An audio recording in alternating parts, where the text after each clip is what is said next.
Assalamualaikum warahmatullahi wabarakatuh.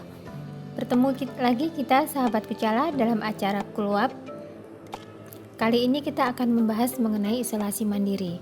Di masa pandemi ini, pemahaman mengenai bagaimana cara isolasi mandiri sangat diperlukan apabila ternyata ada di antara kita atau saudara kita yang harus melakukan isolasi mandiri.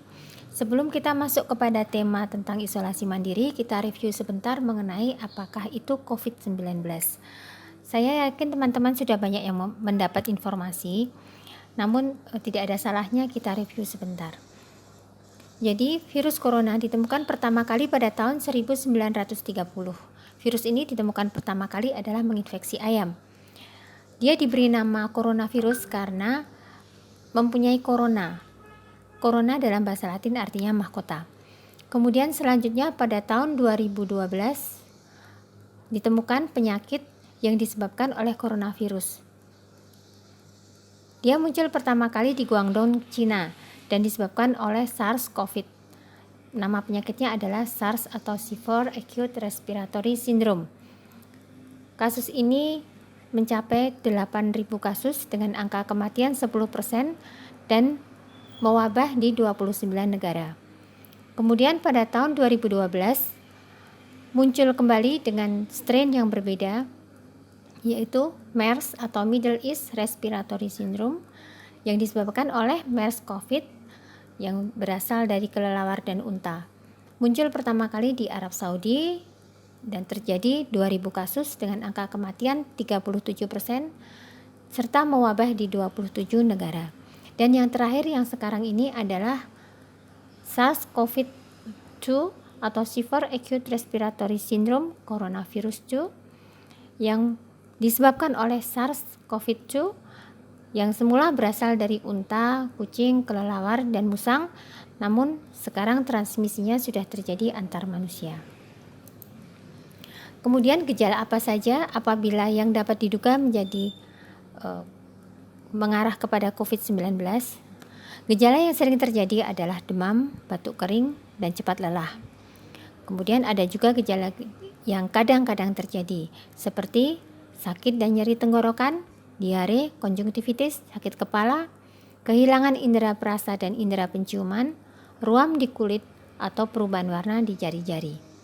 Kemudian gejala yang serius adalah apabila terjadi keadaan sulit bernafas, nafas pendek, nyeri di dada, tidak bisa berbicara, atau tidak bisa menggerakkan anggota badan. Bagaimana penularan COVID-19? COVID-19 penularannya adalah dari individu yang terinfeksi, berasal dari droplet atau udara dari batuk dan bersin, kemudian dari percikan langsung dengan jarak antara 1-2 meter dari orang yang batuk atau bersin tanpa ditutup. Kemudian bisa juga dari kontaminasi feses, tapi ini jarang terjadi, atau menyentuh objek atau permukaan yang terkontaminasi virus, kemudian menyentuh mulut, hidung, atau mata sebelum cuci tangan. Kemudian dapat juga karena kontak dekat seperti menyentuh atau jabat tangan. Kemudian selanjutnya kita memasuki pembahasan mengenai isolasi mandiri. Siapa saja yang harus melakukan isolasi mandiri? Mereka yang harus melakukan isolasi mandiri adalah 1. Orang tanpa gejala. Seseorang yang tidak bergejala dan memiliki risiko tertular dari orang konfirmasi COVID-19. Kemudian selanjutnya adalah ODP atau orang dalam pemantauan. Orang yang mengalami demam 38 derajat Celcius atau lebih, atau riwayat demam, atau gejala gangguan sistem pernafasan seperti pilek atau sakit tenggorokan atau batuk, dan tidak ada penyebab lain berdasarkan gambaran klinis yang meyakinkan, dan pada 14 hari terakhir sebelum timbul gejala memiliki riwayat perjalanan atau tinggal di negara atau wilayah yang melaporkan transmisi lokal. Kemudian juga orang yang mengalami gejala gangguan sistem pernafasan seperti pilek, sakit tenggorokan, batuk, dan pada 14 hari terakhir sebelum timbul gejala memiliki riwayat kontak dengan kasus terkonfirmasi COVID-19. Kemudian yang ketiga adalah PDP atau pasien dalam pengawasan.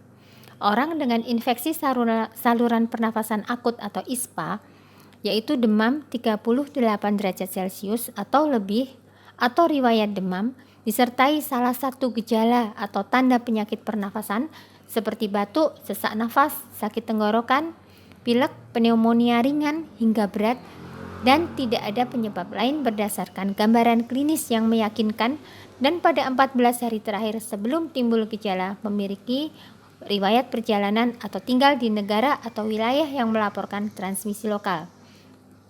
Kemudian orang dengan demam 38 derajat Celcius atau lebih, atau riwayat demam atau ISPA, dan pada 14 hari terakhir sebelum timbul gejala memiliki riwayat kontak dengan kasus konfirmasi COVID-19.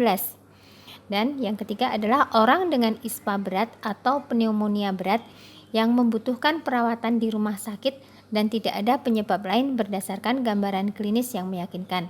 Untuk PDP yang dapat melakukan isolasi mandiri di rumah adalah yang gejalanya ringan sampai sedang, dan untuk itu perlu dikonsultasikan dengan dokter. Kemudian apa yang harus dilakukan saat melakukan isolasi mandiri? Selama isolasi mandiri, dapat bekerja dari rumah. Pisahkan ruang dengan anggota keluarga yang lain. Kemudian jaga jarak dengan orang sehat dan anggota keluarga minimal 1 meter. Selalu menggunakan masker dan membuang masker bekas di tempat yang ditentukan. Lakukan pengecekan suhu badan harian, amati batuk dan sesak nafas. Terapkan etika batuk dan bersin. Menggunakan tisu langsung dibuang di tempat sampah tertutup, kemudian jangan lupa cuci tangan. Hindari pemakaian barang pribadi seperti alat makan, alat mandi, tempat tidur, linen, dan lainnya. Cuci alat makan dengan air dan sabun. Tisu, sarung tangan, dan pakaian yang terpakai oleh pasien harus dimasukkan ke dalam wadah linen khusus dan terpisah dengan anggota keluarga yang lain. Cuci terpisah pakaian dengan mesin suhu 60-90 derajat Celcius, cukup dengan deterjen biasa. Dan batasi jumlah perawat yang merawat pasien. Pastikan perawat sehat. Pembersihan dan desinfektan rutin area yang tersentuh. Selama melakukan isolasi mandiri, pasien harus tetap di rumah dan dapat dikontak. Jangan pergi bekerja, sekolah, ke pasar, atau ke ruang publik untuk mencegah penularan ke masyarakat. Manfaatkan fasilitas sosial media kesehatan dan hindari transportasi publik. Beritahu dokter dan perawat tentang keluhan dan gejala serta riwayat bekerja di daerah terjangkit atau kontak dengan pasien COVID-19. Ventilasi ruangan harus baik. Buka semua jendela. Jaga kebersihan dan jaga kesehatan rumah dengan cairan desinfektan. Selalu berada di ruang terbuka dan berjemur di bawah sinar matahari setiap pagi sekitar 15-20 menit. Hubungi segera fasilitas pelayanan kesehatan jika sakit berlanjut seperti sesak nafas dan demam tinggi untuk mendapatkan perawatan lebih lanjut. Ada hal-hal yang harus diperhatikan, yaitu 1. Cara mencuci tangan, kemudian cara menggunakan masker, cara melepas masker, dan etika batuk serta bersin. Perhatikan langkah untuk mencuci tangan. Ada 6 langkah yang ditetapkan oleh WHO dan patuhi dengan baik. Sudah banyak instruksinya kita dapatkan, mungkin sahabat Kucala juga sudah tahu, yaitu yang pertama gosok kedua telapak tangan, kemudian gosok punggung dan sela-sela jari tangan kiri dengan tangan kanan dan sebaliknya. Langkah ketiga, gosok kedua telapak tangan dan di sela-sela jari. Langkah keempat, jari-jari sisi dalam kedua tangan saling mengunci. Langkah kelima, gosok ibu jari kiri berputar dalam genggaman tangan kanan dan lakukan sebaliknya. Serta langkah keenam, gosokkan dengan memutar ujung jari-jari tangan kanan di telapak tangan kiri dan sebaliknya. Kemudian kapan harus cuci tangan? Perhatikan bahwa kita harus mencuci tangan setelah membuang ingus, batuk atau pilek, kemudian sebelum dan sesudah menjaga orang sakit, sebelum dan sesudah merawat luka, sebelum, selama, dan setelah mengolah makanan, sebelum makan, sepulang dari bepergian, setelah menyentuh sampah, setelah menggunakan toilet, setelah menyentuh binatang, makanan binatang atau kotoran binatang, setelah mengganti popok atau membersihkan anak yang selesai dari toilet. Kemudian kapan seseorang harus menggunakan masker? 1. Orang sehat jika merawat seseorang dengan suspek infeksi COVID-19. 2. Jika memiliki gejala batuk atau bersin atau yang bersangkutan sedang dalam keadaan sakit. Kemudian yang ketiga, masker hanya efektif jika dikombinasikan dengan cuci tangan. Jadi jangan lupa tetap cuci tangan. Kemudian yang keempat adalah mengetahui cara penggunaan dan pembuangannya dengan baik dan benar. Bahan apa saja yang dapat digunakan sebagai masker? Di sini ada perbandingan material yang efektif untuk digunakan sebagai masker. Masker bedah menempati urutan tertinggi, tetapi masker bedah ini hanya boleh digunakan oleh tenaga kesehatan dan di dalam rumah sakit. Jadi untuk masyarakat umum dan mereka yang di luar rumah sakit dapat menggunakan material lain. Yang di bawahnya efektivitas 95% adalah vacuum cleaner bag, tapi tentu ini susah diperoleh dan bila dipakai pun kita susah untuk bernafas. Kemudian pilihan terbaik lain adalah dengan serbet, kain serbet. Kemudian dapat juga menggunakan kain katun atau t-shirt. Kemudian bisa menggunakan sarung bantal, scarf, dan linen ataupun sutra. Kemudian bagaimana masker kain itu? Syarat masker kain yang dapat digunakan adalah pas dan nyaman digunakan pada wajah. Dapat dikaitkan dengan menggunakan tali atau karet, terdiri dari beberapa lapis kain, tidak menyesakkan nafas, dan dapat dicuci dan dikeringkan tanpa mengubah bentuknya. Kemudian perhatikan cara menggunakan masker yang benar. Pertama adalah cuci tangan sebelum memegang masker. Pastikan masker tidak rusak atau berlubang. Posisikan bagian yang ada logam di sisi atas. Ini pada masker bedah ataupun pada masker kain yang diberi kawat. Kemudian sisi yang berwarna berada di luar. Ini untuk masker bedah. Bila masker kain, bedakan warnanya yang di luar dengan yang di dalam. Kemudian tekan logam agar sesuai dengan lengkung hidung. Ini bila ada logamnya. Kemudian atur masker agar tidak terdapat celah dengan wajah, terutama di pipi. Pastikan masker menutup mulut, hidung, dan dagu. Dan jangan menyentuh masker selama menggunakan masker. Kemudian cara melepas masker adalah dari belakang telinga dan kepala, bukan dari depan. Kemudian jauhkan masker dari wajah dan permukaan benda. Buang masker segera setelah digunakan ke tempat sampah tertutup apabila menggunakan masker sekali pakai, dan bila menggunakan masker kain langsung dicuci di tempat cucian dengan deterjen biasa dan cuci tangan setelah melepas masker. Hal-hal yang tidak boleh dilakukan selama memakai masker yaitu adalah jangan menggunakan masker rusak atau bekas. Kemudian jangan menggunakan masker di bawah hidung atau mulut. Jangan menggunakan masker yang kendor. Jangan menyentuh bagian depan masker. Jangan menurunkan masker saat berbicara atau melakukan sesuatu hal yang menyebabkan menyentuh masker. Jangan meninggalkan masker bekas di tempat yang bisa dicapai orang lain. Dan jangan memakai ulang masker.